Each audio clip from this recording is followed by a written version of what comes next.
2 நாளாகமம் 26வது அதிகாரம் 7வது வசனம். தேவன் அவனுக்கு துணை நின்றார்.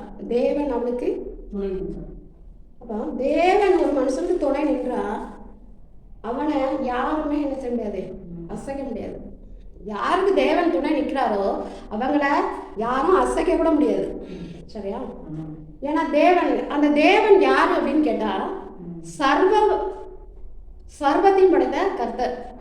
அதான் ஆண்டவராகிய இயேசு கிறிஸ்து. அவரே பிதாவா இருக்கிறார், அவரே இயேசுவா இருக்கிறார், அவரே பரிசுத்த ஆவியானவர். 3 ஒரே கடவுள் தான். சர்வ வல்லமையுள்ள தேவனா கர்த்தர் இருக்கிறார். சரியா? அந்த தேவன் நமக்கு துணை நின்றா முடியாத காரியங்கள் எல்லாம் சாத்தியமாகும். என்ன காரியம்? முடியாத காரியங்கள் எல்லாம் சாத்தியமாகும். முடியாது, மனுஷனால அது கூடாது. ஒரு லெவல் தான். அதிகமாக பணம் ஆஸ்பத்திரியில் செலவு பண்ணுவாங்க, உயிரை காப்பாற்றலான்னு டாக்டர் நம்பிக்கையாக பேசுவாங்க, எல்லாமே செய்வாங்க. ஒரு காலகட்டத்துக்கு மேலே யாராலையும் காப்பாற்ற முடியாது.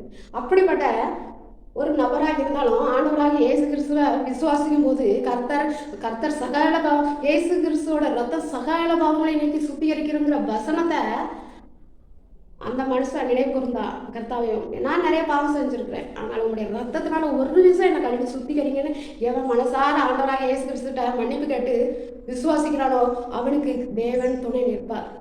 சரியா? அப்படிப்பட்ட தேவன் தான் நம்முடைய ஆண்டவராக இயேசு கிறிஸ்து. அதனால யாரும் எந்த காரியத்துக்கும் பயப்படாதீங்க. ஆண்டவராக இயேசு கிறிஸ்து நம்ம பக்கத்தில் இருந்தா நம்மளுக்கு பயமே நமக்கு வராது.